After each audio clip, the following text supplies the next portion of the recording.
Have you felt the ache of wanting solitude over crowds? You're not alone. Many seniors quietly step back from social circles. In this video, we uncover 7 profound reasons why you're avoiding people, infused with elderly wisdom to embrace your changing heart. Understand and honor your need for peace. Stay until the end for uplifting insights. Subscribe, hit the bell, and rediscover yourself now. Reason 1.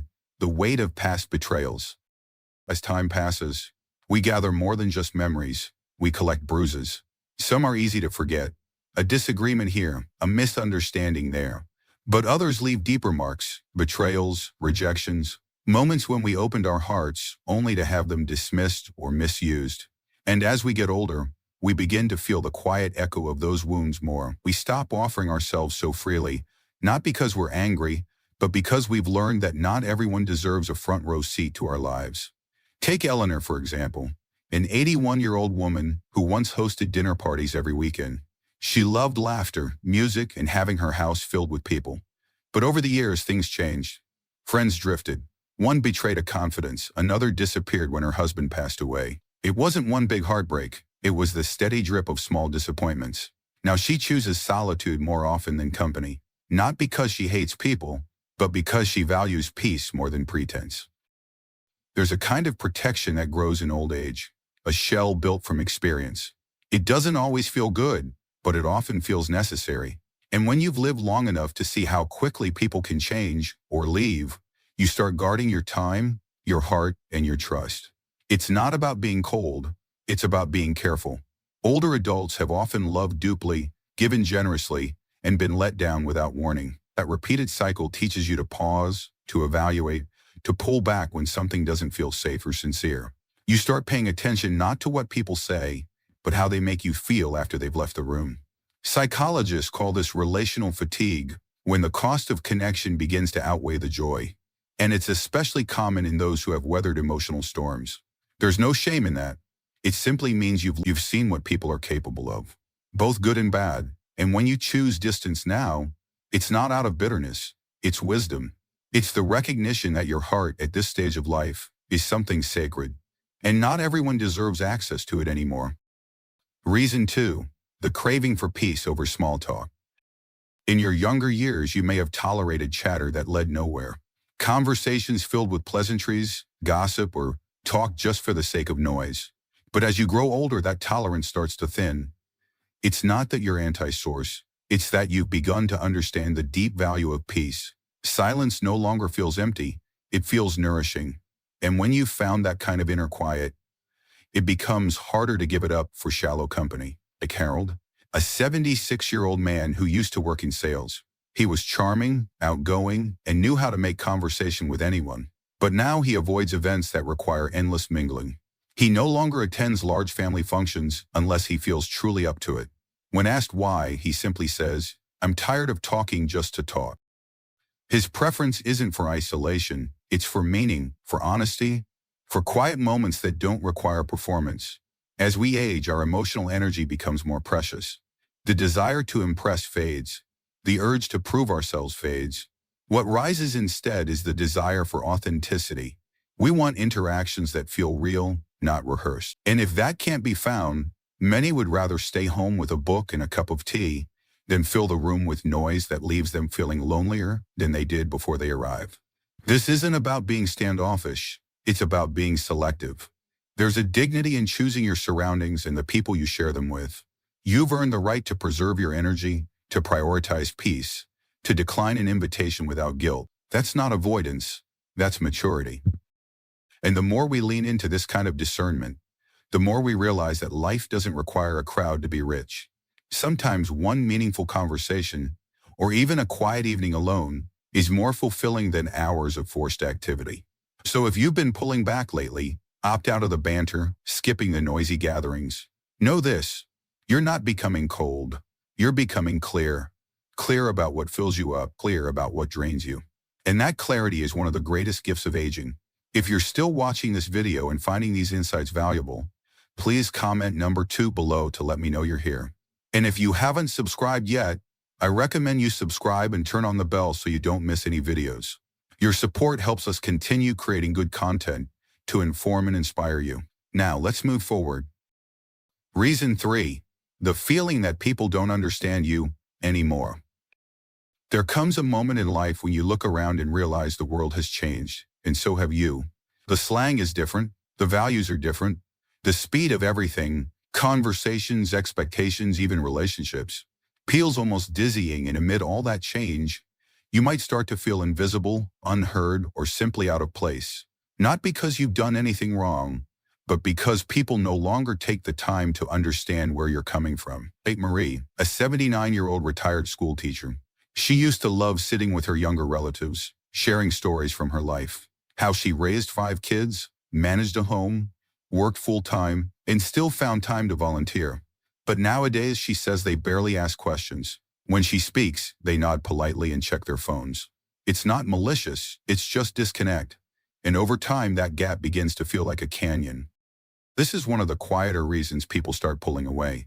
It's not that they don't care. It's that being in environments where you're not truly heard starts to feel exhausting. And slowly, you begin to choose your own company, not because it's better, but because it's safer. You know how deeply you feel, how much you've lived, how much wisdom you carry. But when others stop seeing it, it's easier to stop offering. This kind of loneliness isn't about being alone. It's about being misunderstood. You might be surrounded by people, but feel completely unseen. You share a thought, and they change the subject. You express a concern, and they call you dramatic. After enough of these moments, you begin to believe that maybe silence is easier. Psychologists call this emotional invalidation, when your feelings are subtly dismissed or minimized. And it's something that affects many older adults more than we talk about.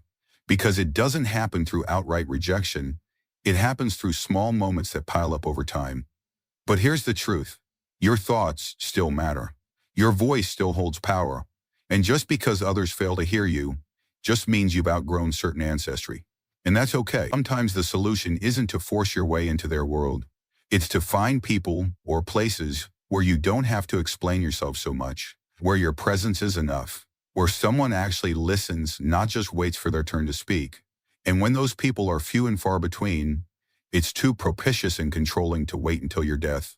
So we deliberately turn back to protect your energy and to find comfort in your own space. And that is never something to be ashamed of. Reason 4, the shift toward deeper priorities. There comes a time when what used to feel important just doesn't anymore. Crowded rooms, casual approval, chasing approval, those things begin to fade.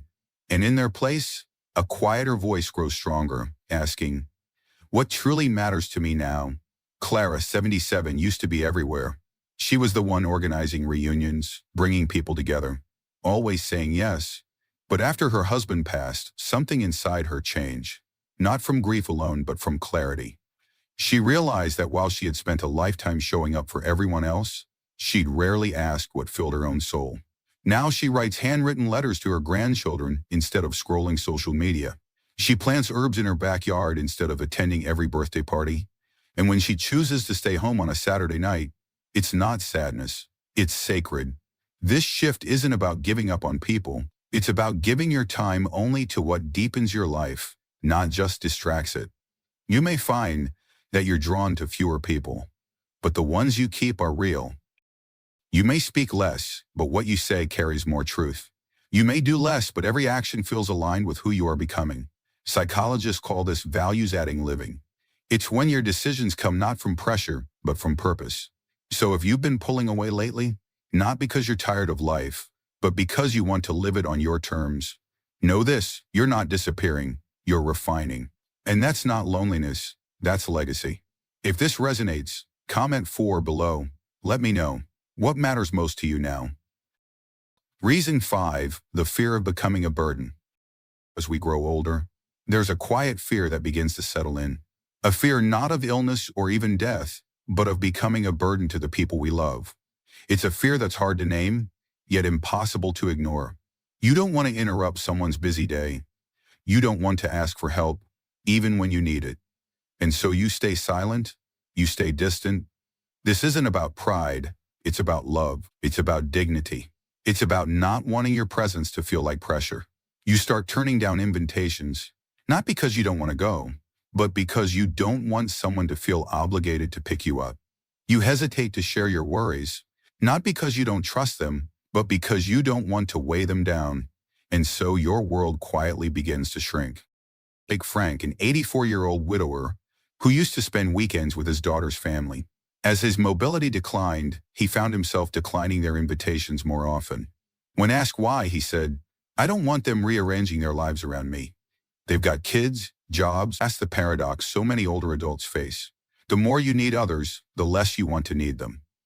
The more you value relationships, the more you hesitate to reach out, because you've spent a lifetime being strong, being the caregiver, being the one others leaned on. And now, asking for help feels unfamiliar, maybe even shameful. This fear is rooted in something deeply human, the desire to be loved, not out of duty. And when you sense that your presence might be creating inconvenience, you begin to retreat. You'd rather be alone than feel like an obligation. But here's the truth. People who love you want to show up for you. They may not always say it right. They may not always do it perfectly. But your worth isn't measured by your independence. It's measured by your presence. And if the people around you truly care, your needs will never be a burden. They'll be a privilege. Still, the fear lingers, and it shapes behavior. You stay quiet when you want to speak. You stay put when you want to visit. You stay behind when you want to join. And gradually, avoiding people becomes easier than risking the discomfort of needing them. Reason 6. The quiet ending of old hope. Some relationships don't end with fights or farewells. They simply fade. People grow in different directions. Priorities shift. Life pulls you apart in slow, almost unnoticeable ways. You don't mean to drift, you just do. And one day, you wake up and realize that the people who once filled your calendar are no longer part of your day-to-day life. It's not always sad. Sometimes it leaves a kind of ache, like you've outgrown something you once loved. You think back on the lunches, the phone calls, the shared laughter, and you wonder where it all went. Did they change? Did you? Maybe both. Consider Ruth, a 73-year-old woman who used to take weekly walks with her best friend from high school. Over time, those walks became monthly, then yearly, and then not at all. There wasn't a fight, no falling out, just a quiet realization that they no longer had much to say. Their lives had diverged, different interests, different rhythms. Ruth said, "We still care about each other, but I think we've said all we needed to say." This experience is more common than people realize. Relationships built on shared seasons, working kids, working together, living nearby, often don't survive when those seasons end. And as you move into later stages of life, you may find yourself surrounded by people who no longer fit who you are becoming. That's not a failure. It's a form of growth. When you start prioritizing your time and your energy, you naturally become more selective about who you spend it with. Not because you're better than them, but because you're clear about what you need. And sometimes, you simply need space. Space to think, to reflect, to be. Old friends who once energized you might now feel draining. Conversations that once flowed might now feel forced. And rather than forcing it, you choose distance, not out of malice, but out of self-respect. People often say that aging means losing people. But what they don't always say is that sometimes you let go by choice, because you've learned that closeness without connection can be more lonely than being alone. So when you pull away from certain people, it's not always about avoiding others. It's about honoring the changes within yourself. You've evolved, and that's something to embrace, not apologize for. Reason 7. The joy of your own company. At some point in life, you stop seeking crowds and start savoring solitude. Not out of bitterness, not out of loneliness, but because you've discovered something too many people never learn. Your own company is enough. There's a certain kind of peace that settles over you when you realize you don't have to explain yourself, entertain anyone, or pretend to be more or less than who you really are. For years, you may have been surrounded by others, through work, family, and in those years, you might have rarely had a moment to just be, to sit in stillness, to hear your thoughts without interruption. And once you finally taste that freedom, it becomes sacred, not something to escape from, but something to protect. Take Gerald, an 82-year-old man who once lived for the social buzz. His house was the gathering spot, his voice the loudest in the room. But in recent years, he finds more joy watching birds from his porch than hosting parties. When asked if he gets lonely, he smiles and says, I've got enough stories in my head to keep me company for days. What he's discovered isn't loneliness, it's contentment. This shift often confuses those around you. They might worry. They might think you're pulling away out of sadness. But in truth, you're just tuning into something deeper. A rhythm that's quieter but richer. A life that's less crowded but more full. You no longer feel the need to fill every silence, or explain every choice, or be available to everyone all the time. And that's not avoidance, it's wisdom. It's the kind of inner clarity that comes only after years of noise, of giving, of stretching yourself for the sake of others. Solitude, when chosen, becomes sanctuary. It's where healing happens, where reflection deepens, where your truest self has space to breathe. And the older you get, the more you realize that some of your best days don't involve anyone else at all. You walk at your own pace, think your own thoughts, do what you please, and for the first time in a long time, you feel free, not because the world has changed, but because you finally claimed your space in it. If you're still watching this video and finding these insights valuable, please comment number 7 below to let me know you're here. And if you haven't subscribed yet, I recommend you subscribe and turn on the bell so you don't miss any videos. Your support helps us continue creating good content to inform and inspire you. Now let's move forward. You're not fading, you're flourishing in solitude. These 7 reasons, steeped in elderly wisdom, reveal why you cherish peace over crowds. Which resonated most? Share it in the comments. Your story inspires others. Like, subscribe, and share for more senior insights. Don't miss our next video to embrace your wisdom. See you soon. Which reason resonated with you the most?